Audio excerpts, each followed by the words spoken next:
In the early 20th century, education reformer Dr. George Washington Carver liked to say, education is the key to unlock the golden door of freedom.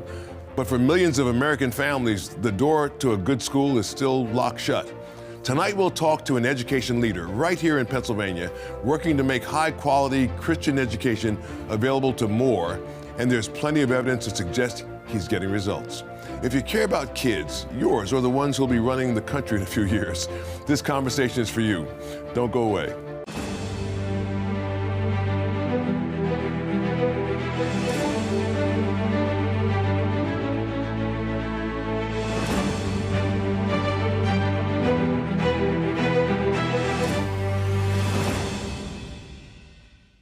My guest tonight is Paul Beardmore. He's a husband, a dad, and taught in both public and private schools, and now helps lead a unique umbrella organization over two thriving Christian schools, Harrisburg Christian School and West Shore Christian Academy. While just under 5% of American students attend a Christian or Catholic school, it's a conversation more parents and grandparents of school-aged children are having lately. And much of that discussion revolves around values. Who's teaching them and what are they? Paul Beardmore graduated from a Christian high school, met his wife there, and years later came back as a teacher and principal at that very same school. Paul, welcome to State of Independence. Glad to have you here. Oh, so good to be here. Well, let me ask you this. You're someone who in every way is a product of Christian schools, but it doesn't mean you were always a Christian, I'm guessing, right? Absolutely. So when did your faith become your own? Where did Jesus find you? That's a great way to start. I'm just saved by grace, and so that's a great way to start my story. It actually, God used my schooling choice to really be a means to have me get serious about my walk with Him, and that's how He saved me. So I was in 8th grade. I was finishing up at a Christian school. They didn't have a high school. And so I was faced with the decision of where I was going to go to high school. And the Lord really pressed upon me that I was not ready to call myself a Christian, that my faith was not my own. Maybe it had been my mom's, but it wasn't my own. And I needed to make it my own at that very critical juncture in my life. And so I ended up deciding with my mom to go to a Christian school. I was blessed to be able to do that. And that's when God saved me in 9th grade when I went to that Christian school. That's wonderful. That's a great story. Because people always want to know, you're working and running Christian schools, but what's your story? And that's a great one. You made a personal decision at some point in your life as to who you were going to follow. And then it's led. Did you know you were going to go into education? I mean, did you know that you would be a teacher and end up running schools, or was it kind of an open book at that point? No, very, very much of an open book. And even to go back further, even going to a Christian school was almost not meant to be in my life. When I was 5 years old, I remember my parents calling me into the living room with my siblings, who were also at a Christian school at the time, and telling us that they were not going to be able to continue to send us to the Christian school where we were. And by God's blessing, my grandfather actually stepped up and said he wanted to make it happen for us to stay in that Christian school.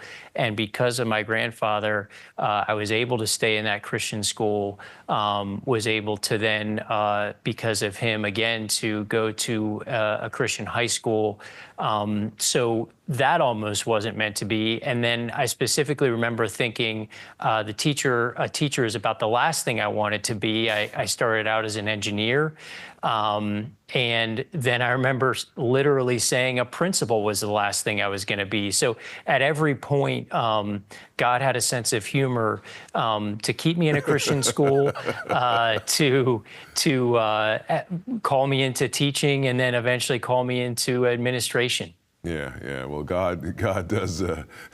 People make plans, and God laughs. It's amazing what God does and what He can do with somebody. I'm wondering if your classmates were surprised as well about you becoming a teacher an administrator. I mean, it's just great how God's able to use us.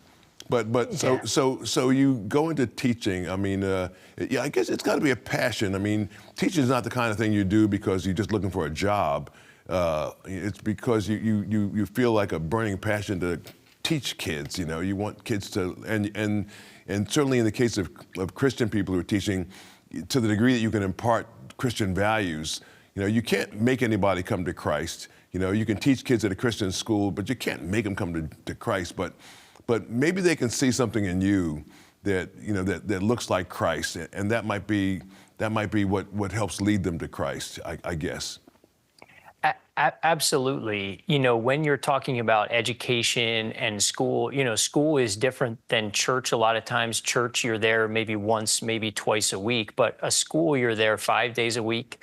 You're rubbing shoulders. You kind of see everyone maybe in those moments when they could get frustrated or could let their emotions get the better of them. And we tell our parents all the time, we hope that their students don't have to wonder what a man of God or a woman of God looks like, because hopefully every day they're seeing our teachers live out their faith right in front of them. And when you see a teacher not get frustrated when you expect them to, or not raise their voice when you expect them to, or even cry when you don't expect them to, because they're that passionate about what they're saying and teaching in Bible class, or they stop and they say, let's pray about this. We need God's help with this because I'm at the end of my rope too, and we need his help with what we're facing or what we need wisdom about.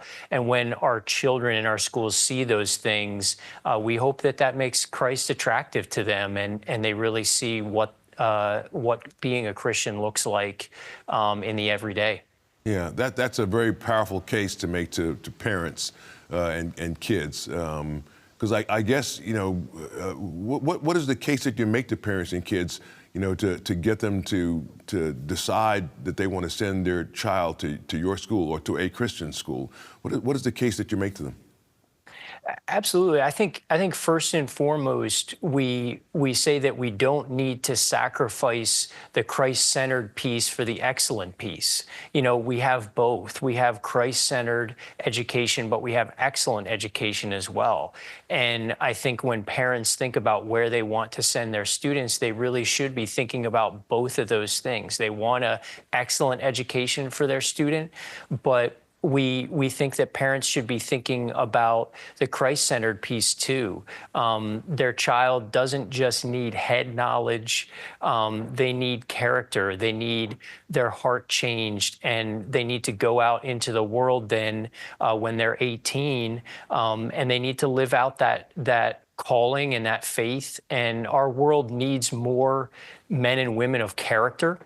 And school at our schools and at Christian schools, we really address that piece, and it's not just the academic piece that we're addressing. And so you get a whole child education where our students are being graduates and going into the world to impact the world for Christ. And we need more people like that in our world today. And when a parent decides to send their child to our school, we're hoping they see an eternal decision, a decision that can have eternal impact on their own child, and then anyone that their child comes in contact with. And that's just generation upon generation, the impact that a Christian school can have. So let's look at the flip side. There are parents, of course, that want their kids to get an excellent education, as you've so well outlined. But they say to themselves, well, at the end of the day, the world is not Christian. Maybe we're Christians, but the world is not Christian. The world is not doesn't embrace the gospel of Jesus Christ. And so am I doing my kid a disservice by sending them to a Christian school where they're surrounded by Christian people who are encouraging them and teaching with a gospel bent? Or am I better off sending my kid to a regular school where they just have to duke it out with folks like they will be doing in the real world once they finish school, who, for the most part, the majority of whom don't believe in Jesus? What do you say to that parent who's wondering, like, is this going to really prepare my kid for the world after school? No, it's a great question and one we think a lot about. I think first of all, parents need to understand that we're all sinners, and so when they come to a Christian school, they're still going to have to navigate sin. They're still going to have to navigate struggle, relational struggles. We all have that, and we can't get away from that. But the reality is that parents need to think about the adults they're putting around their child in those formative years. We are building a foundation. And yes, the house is going to be built, and the beautiful windows and the door and the walls and everything that you see. But you have to start with a really firm foundation, one that is straight. And when you're dealing with a 5-year-old or an 8-year-old or even a 17-year-old, they're still in that foundational stage. And whether they go to a Christian school or a public school or a charter school, they're going to get a worldview.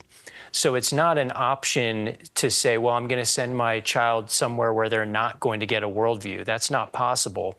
And so the real question becomes is, well, which worldview do you want them to have? Which foundation do you want them to have? Is the foundation going to be straight and have straight corners and be built on truth for the rest of their life, or is it going to be a foundation that's ultimately built on sand, as the scriptures say? So we really emphasize this isn't a perfect place. You're going to have to navigate struggle, and that's a good thing in anybody's life, to have to navigate hard things and learn grit and how to persevere.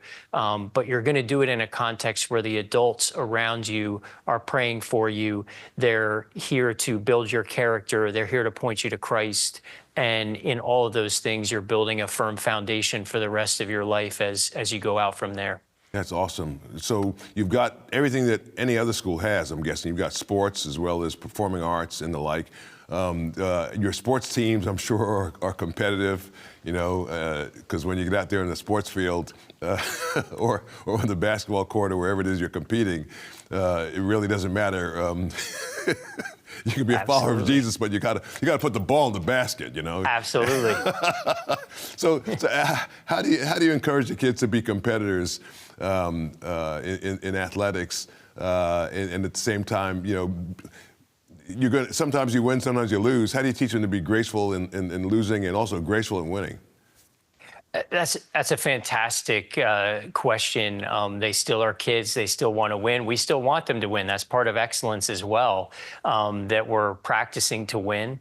But I think it's how you respond to adversity or to something happening in a sporting event that really makes the difference. So I can see it. My son plays soccer for one of our schools at the high school level. And I really saw senior leadership really well displayed on that team. They play hard. Maybe even they knock somebody down. But you know what they do? They stop. They put out their hand and say, hey, I didn't mean to hurt you, right? I was just playing hard. And even by their language on the soccer field as they play, even as they pick somebody up that they knock down unintentionally, those are very little things, but they're noticed. One of our school's basketball teams last year won the Sportsmanship Award. Public, private schools are in that pool, and they won the Sportsmanship Award because of how they treated the refs, how they treated the trainers, how they treated the opposing coach, the opposing players. That's so amazing for us, and part of winning. Winning is not just a score. It's also how you conduct yourself during that win. And then when you lose, do you lose graciously? I have a picture that I took on my phone of two Christian schools. We played each other and we lost. But you know what happened at the end of the match? They all circled up. They all put their arms around each other and they all prayed together, both teams. And that's the grace in defeat that you can have. And you leave, the blood, sweat, and tears on the court. But in the end, we all pray at the end of the day to the same Father and Lord Jesus Christ, and that puts life in perspective, including sports. Yeah, very well said. All of this really gives parents, hopefully, a window into how you find the promise in each kid. You know, how you love kids and you help them. And you're in such a wholesome, Christ-like way, which is beautiful. Tell me about teaching. Obviously, parents are worried about scores and maybe the next level. Everybody won't go to college, but many kids do, and many kids aspire to go to college, and parents aspire for their kids to go to college as well. Do you teach for the test, or do you teach kids with the hope that they'll really understand the stuff and whatever they get on the test is what they get, but that's not the end for you? I mean, how do you see it? Testing matters, of course, because oftentimes colleges will judge kids will admit or not admit kids based on their scores. But tell me how you all see it at your schools. Absolutely. So absolutely teach for transformation. It's not just understanding, although that's a big piece of it, but to teach for transformation, so that our teachers are, yes, giving our students knowledge, but showing them how it relates to God's world, showing them how it relates to how perhaps they're going to use it in a trade or a career or a profession.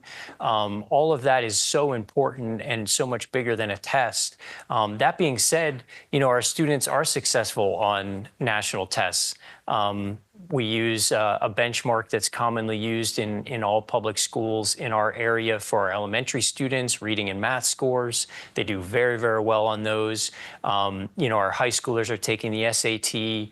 A few years ago, we saw a USA Today report on our area and the average SAT score of seniors in our area at other schools, and realized ours were the highest. So we take pride in that. We definitely prepare our students well. We have another National Merit Scholar graduating this year. We've had several at both of our schools. So we do well on those tests, but ultimately, when you're looking at education over a lifetime and saying we want to produce a 40-year-old, a 50-year-old, a 60-year-old that's still having world impact, you take a longer view than just any one test could give you. Yeah, very well said. So a good number of your kids, if you're getting great scores like that, I guess a good number of your kids are heading off to college after your schools.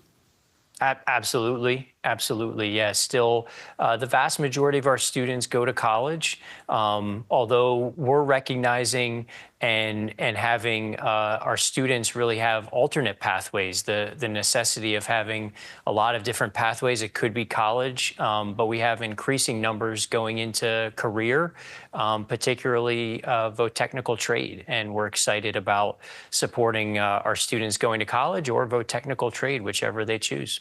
Excellent, excellent. I want to give our guest a few seconds to catch his breath. When we return, I'll ask Paul Beardmore to tell us what it's like to be a student at one of the schools he helps lead. We'll be right back. You're watching Joe Watkins' State of Independence on Lighthouse TV. Positively different. Share your comments about today's program in the comment box at joewatkins.org. We're with Paul Beardmore of the Christian School Association of Greater Harrisburg for the full program. Paul, let me ask you, what makes a typical day at one of your schools different from any other school? You kind of told us what makes the difference between a Christian school and a school that maybe is not a Christian school, but what does a day look like? Starts when students are dropped off.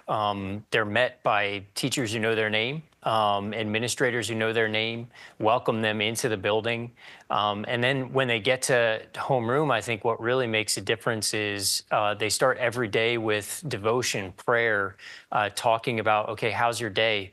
How was your night? How are you doing?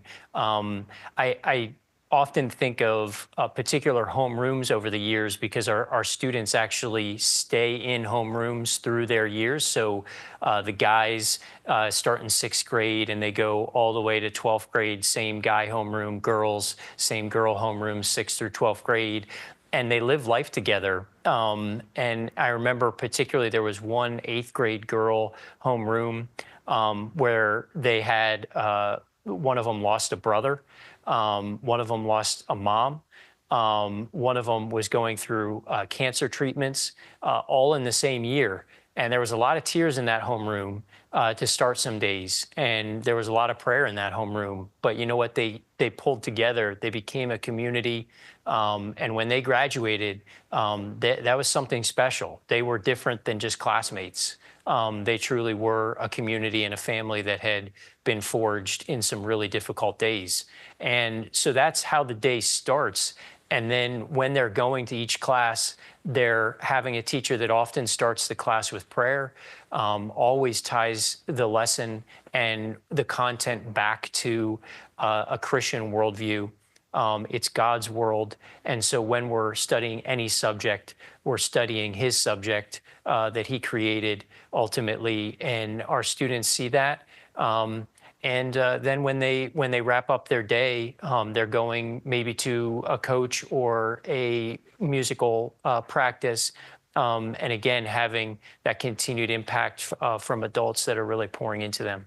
I think it's wonderful that you realize that every kid's situation is different and that they may have had a tough day or things may be going on at home that are hard for them, and that you take that into consideration, you pray with them and you encourage them and surround them with that kind of support. I think that's wonderful. How do you attract talent to the school? I mean, how do you get talented teachers to come and administrators to come to work in your schools, without offering them, a fortune to do it? I mean, I know that oftentimes teacher salaries are not great.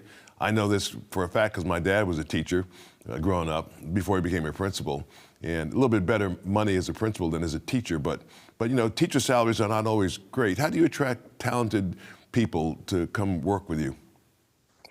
Absolutely. And in today's kind of climate education, it's very difficult to find teachers. Any school is struggling with that. But I think first and foremost, we put our mission out front, and we have teachers that are missional. They're driven by our mission. They're driven by a calling. They don't see their job as just a job. They see it as a calling. They see the impact that they can have on students. And that's what draws them. And that's first and foremost what draws them. We do and have over the last few years really made intentional steps to make our salaries and benefits more competitive. We do see that as an important piece of not just attracting, but retaining teachers. But first and foremost, they are invested, and it's a community that attracts grandparents, parents to then come work for the school because they see the impact that we have. And we also have really excellent systems. That's one thing that maybe there's a perception around Christian schools that maybe we sacrifice excellence in other things, but we have great HR folks that are really out there very early on in the hiring season doing great work, and we're able to hire folks because of the hard work of our HR ladies and our principals and everybody that's really seeing it as a top priority to recruit. We're all recruiters. So anytime we meet somebody, anytime we have an opportunity to share our vision of our schools, we look at it as a recruitment opportunity, an invitation for people to join the good work we're doing. And there is financial aid for people who might need it. Absolutely. Right. Yeah, we make this statement, and it's not just a statement, we really live by it, that we never want finances to be a reason for a family to not come to us. We always look to pave a way for parents to be able to make the decision to send their children to a Christian school. Wonderful. My guest for the hour has been Paul Beardmore of the Christian School Association of Greater Harrisburg. Their goal, to impact the world for Christ. With each graduating class, he and his team are doing just that. I'll be back to wrap it up with our great producer, Jeff Coleman. Don't go anywhere. Learn more about Joe Watkins and the mission of this program at joewatkins.net.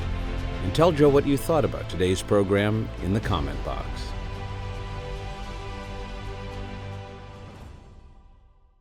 And now let's talk to our great producer, Jeff Coleman. You know what Paul said, this notion, this idea of teaching for transformation and not teaching to the test is a very different approach, really because what they're looking at is the heart. Ultimately, it isn't about producing a robot to go into the culture to say Christian things.